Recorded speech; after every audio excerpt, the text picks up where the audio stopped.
Welcome. Testing. Hello, testing.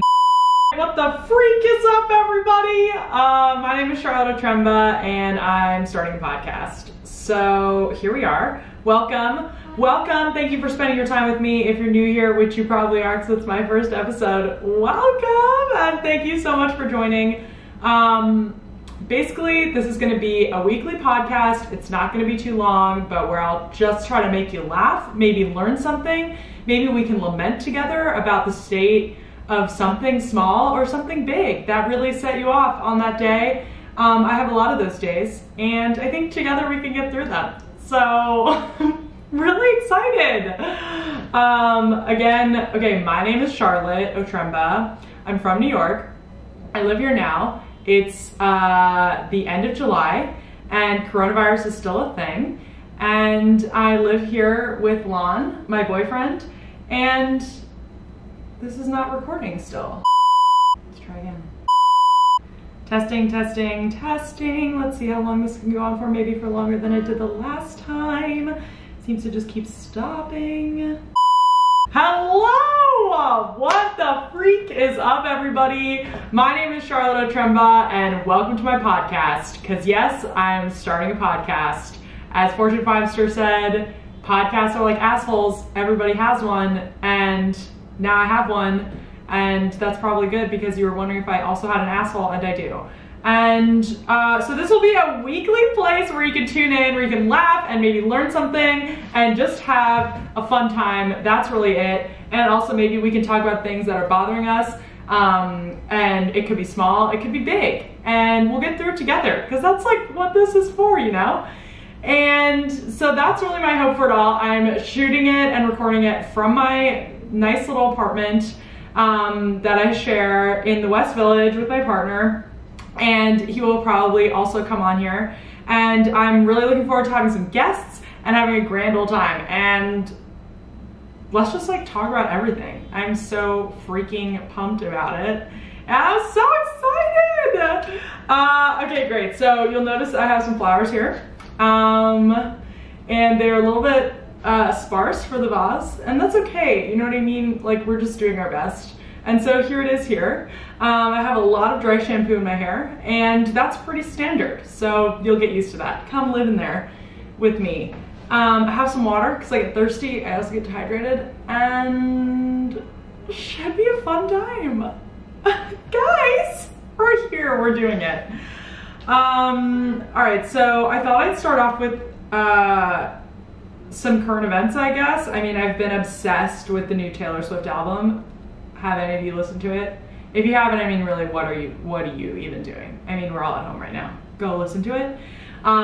It's so good. And you know why? Is because it felt like we got our old Taylor back. Like our Taylor that we knew, that we grew up listening to. We listened to her grow up. We could really relate to all of those songs and just like feel all the feels. And then, you know, I mean, I love her pop albums, don't think that I don't, and her like sort of intro into pop or sort of pop country, and then it went into full pop, which I totally loved. But then, you know, part of me really just missed those songs. I would still, you know, listen to Love Story on repeat. Don't think I still don't, but you know what I mean? And then this came out, and one, it is both a departure from anything she's ever done and also feels more like her. It just feels like something sort of folky is something that her voice and songwriting style are just perfect for, just made for. Do you know what I mean? And I really love that, and I'm so excited. And then also just the fact that they did it all virtually. I don't know if you saw this, but there was an article on Pitchfork that was talking about oh my gosh, I'm forgetting the name of the guy that she co-wrote it with, and everybody's gonna know his name because he's really famous. And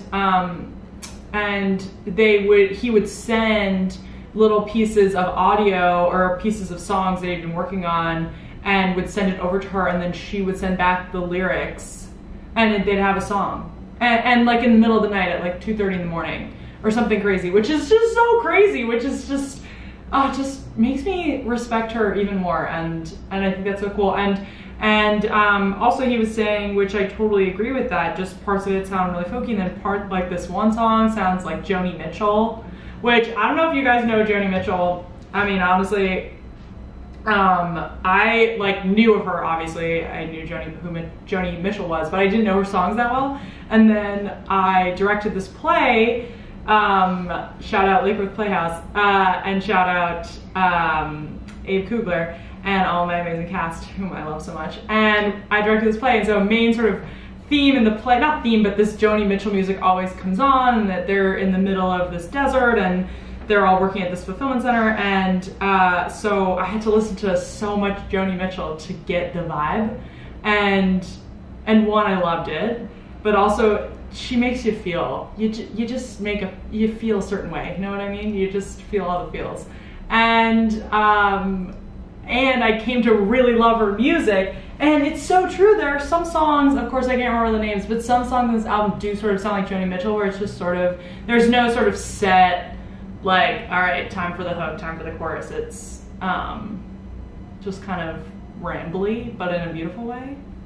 Okay, anyway, that's Taylor Swift. I freaking love her. And then also there was some recent controversy too, where because of course, she made cardigans to go with the album. I mean, of course, like, oh, I know what we need. We need cardigans because it's a folk album.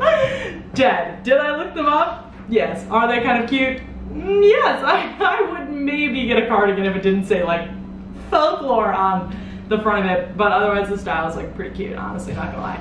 And so I was looking those up, and apparently whoever the designers are copied there's they put a "the" on the side of it to say "the folklore album," and the way the "the" was designed on the F looks very similar to this smaller business in New York City that's Black owned, and it looked pretty similar to her "the folklore shop." And so of course she called it out and was like, you know, there's a history of, you know, white people using Black people designs for their own, etc.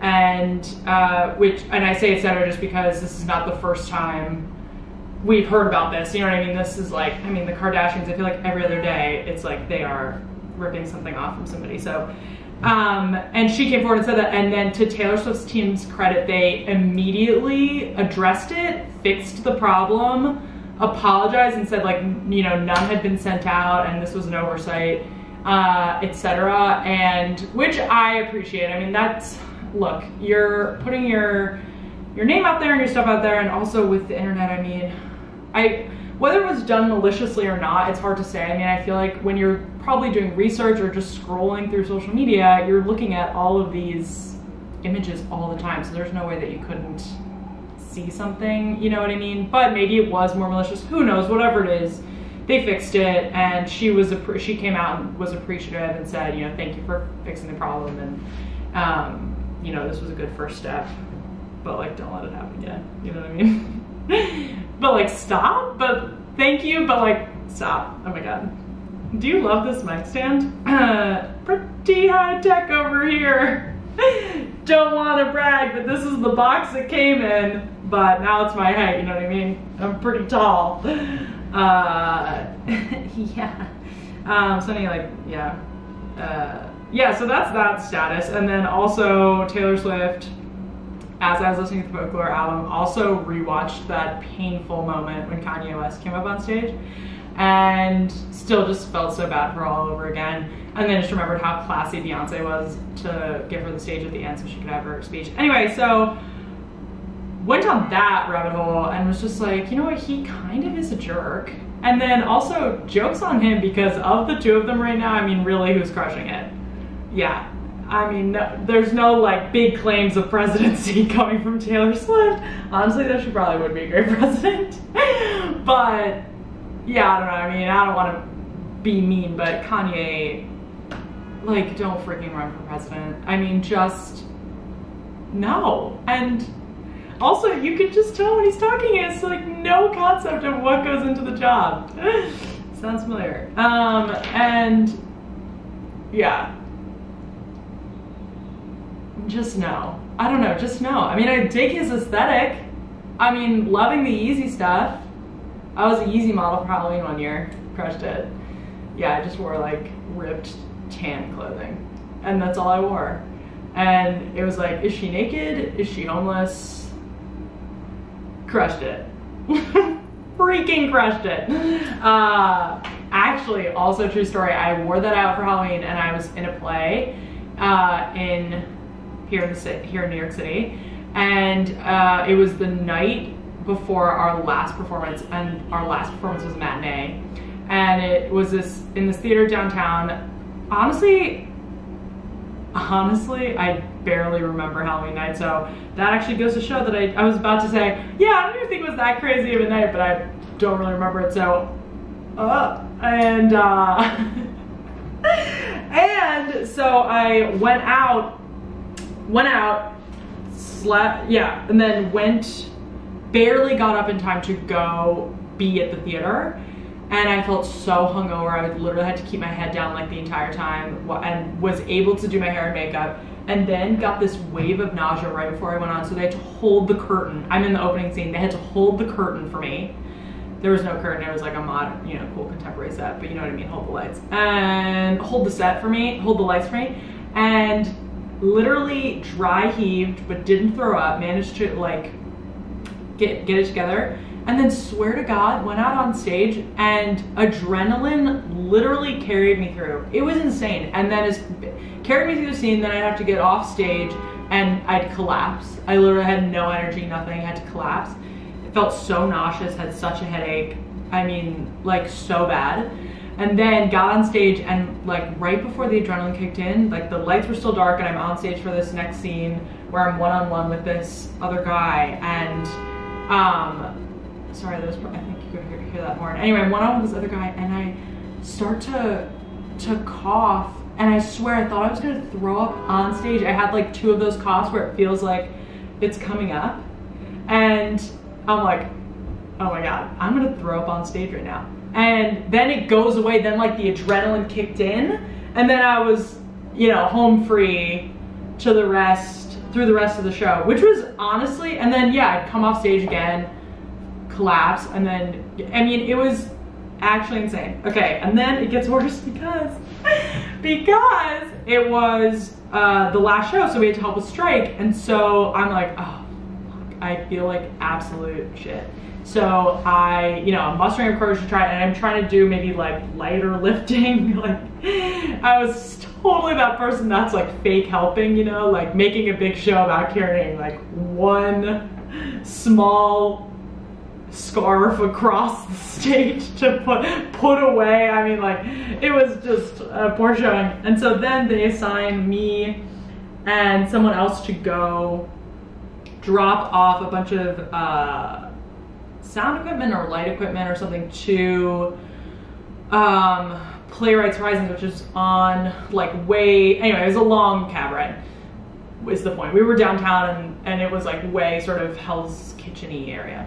So we are getting in a cab, and then we go, and then we're waiting in the rain afterwards. We couldn't get a cab because it was raining, couldn't get anything, so we're trying to get back, and then we're crossing the street, and swear to God, as I'm crossing the street, this woman in a car hits me, and I'm able to like jump up, and I sort of like hit the car and ran, but totally like nicked my leg. I mean, it was totally nicked my leg.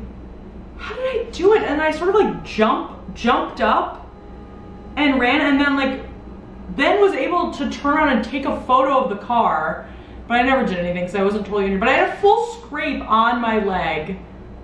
And then the day wasn't over yet. And then we had to go back, make sure everything was done, and then we had like this cast party or whatever, which was so fun, because then finally, I mean, I just like went and drank tea, and literally I'm telling people this and they're like, wow, you've had a day. And I was like, to say that I've had a day is an understatement. And honestly, when I think about how much I got done in that day, and then I look at my days sometimes now, I'm like, I really could do a lot more in a day. than I do sometimes. Anyway, that's okay. That is okay. We're all out here doing our best. Oh, it's totally meant to, okay, well, anyway. Okay, I'm gonna do some recs right now because I want to every episode do recs. So just things that I'm loving and things that I would recommend you check out because I love them. And that's it. First would be these flowers, I'm just kidding. First would be sparkling white wine. Okay, and I know what you're thinking, like that sounds kind of trashy, and I would beg to differ because I got these from a vineyard, like direct from a vineyard. I bought them at a vineyard and so good, honestly. So this is from Zugabee Vineyards up in upstate New York. So I was up there for a week and was at my partner's family's cottage, and it's like very cottagey, and so it feels so nice because you just are outside all the time and reading and in the water, and it's right on the water, and it's just like a nice break from reality. Do you know what I mean? There's not like, you know, you're not watching TV, you're not on your computer all day and phone. It's like so nice. Anyway, so with that comes like, so when I look at this, I get those good feelings. But then also it's, I'm gonna also mispronounce this, Gewürztraminer. And that's sort of like a good white, if you ever want to seem like you know good wines, and I've worked in a bunch of restaurants, so I have some knowledge of wines. Ordering this is good. It always goes well with fish. It has more flavor than, or just a more interesting flavor in my opinion than a Sauvignon Blanc or Pinot Grigio. And it's that same dry. It's not, you know, that oaky Chardonnay taste.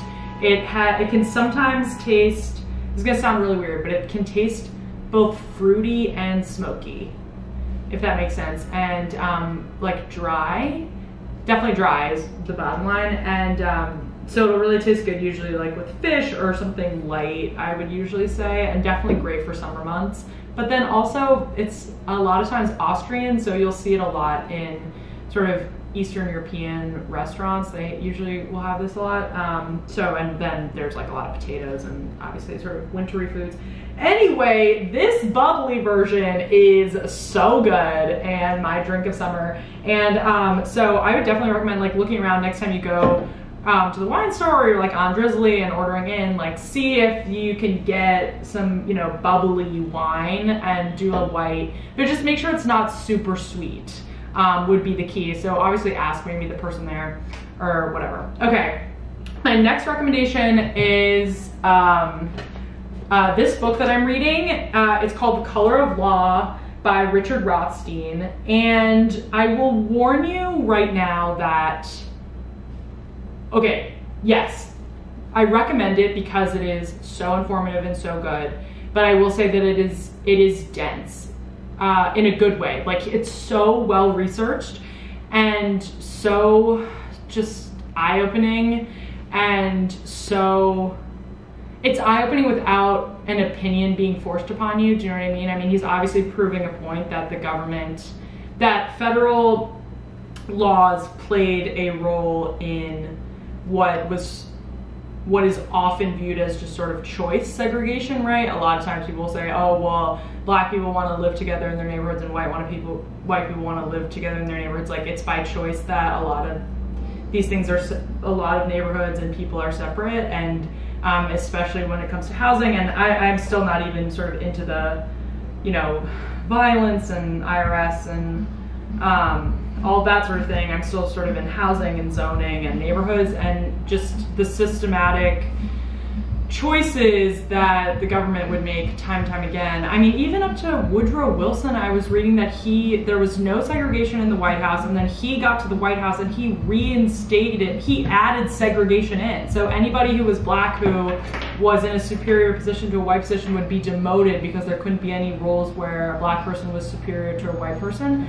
And so, and then they built in like all these plastic and curtains in between black people and white people so they couldn't be next to each other. I mean, like the the thing that is so maddening is like there were all these times where after the Civil War where like you know, integration was happening and there was chance for, you know, Black people to own property or move ahead and actually like try to make progress, and then it's just like, you know, one thing after another would be reinstated back in by the government. And I think I didn't realize sort of the sorry for the hit there, the extent of it, and I'm really excited to keep reading this, but I think, you know, I have to like underline it when I go, and if you zone out for a sentence, I mean, you've missed a lot of information. So you have to be, it's a good book for like the, you know, when you're maybe in the afternoon. I wouldn't recommend picking it up when you're tired or when you're looking for like a light read. I mean, it was really great when I was up by the cottage because, you know, I didn't have anything all day, and, you know, I could just sit down and just read it and soak it in. So I would definitely, and right now what I'm doing is I sort of read a little bit every day, so I make sure I absorb it, and then I'll be starting probably like a lighter read soon, and that's what's like pretty exciting. So great. Okay, so things are great. Okay, those are my recs, and it's pretty exciting. What else is happening in the world? Oh, do any of you watch Real Housewives of Orange County or Real Housewives of New York? Because I will like obviously be definitely talking about both of those things probably on the show, and probably other reality shows. Okay, so this whole Real Housewives of Beverly Hills, Brandi Glanville, Denise Richards drama is insane and so juicy, and like I think we all just applaud Brandi for coming in hot. I mean, Brandi was like, I got this. And what was interesting is that I don't know, I mean, look, I don't know these people, and I don't watch Real Housewives of Beverly Hills as religiously, so I don't know from the beginning like what Brandi's like, and I feel like people have opinions about her, and obviously I just know Denise from these 2 seasons, and just like applaud her for dealing with Charlie Sheen, which has got to be a nightmare every day. So I mean, look, I don't know, I think Brandi is telling her truth, or whatever she felt, and I don't know about the details, but she feels wronged. That part is clear, or feels hurt, or feels dirty, or feels whatever. And, you know, Denise, I mean, I don't know, Denise has to protect her family, Denise has to do whatever she needs to do, but it did seem like this could have maybe have been smaller if she just maybe was like, no, she stayed over, but she must have a different recollection of events, because that, you know, isn't what I thought. But this like over the top denial with like the whole like bravo, bravo, bravo thing, I don't know, it's just like, yeah, I don't know, it just was a weird way to go about it. And then apparently like she must, I guess, sent a cease and desist, and I guess like the other thing is Lisa Rinna and Garcelle and everybody was saying that the reunion was such BS and was terrible and everything, and then apparently Brandi couldn't even tell her side of the story at the reunion.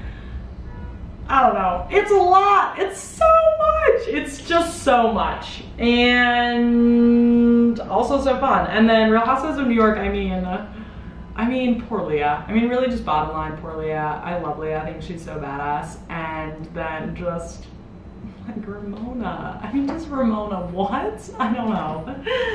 Literally just stop. Just stop. It's just, and if I have to hear her, honestly, this should be a drinking game. The number of times she says 50 of my closest girlfriends.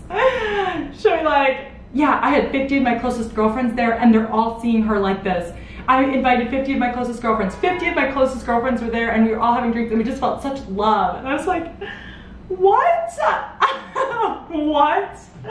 Crawl out of your ass for 1 second. These are not all close friends. I mean, if they are, great, but then you also just don't have to keep announcing it like that. Do you want to like have it tattooed on your chest? We get it. 50 girlfriends. dead. I don't know how much time this has been going for.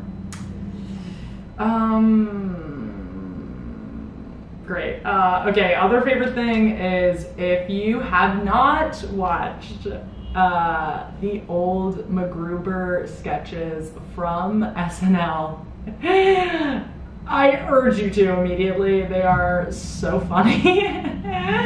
And it's just so good, and I just die laughing.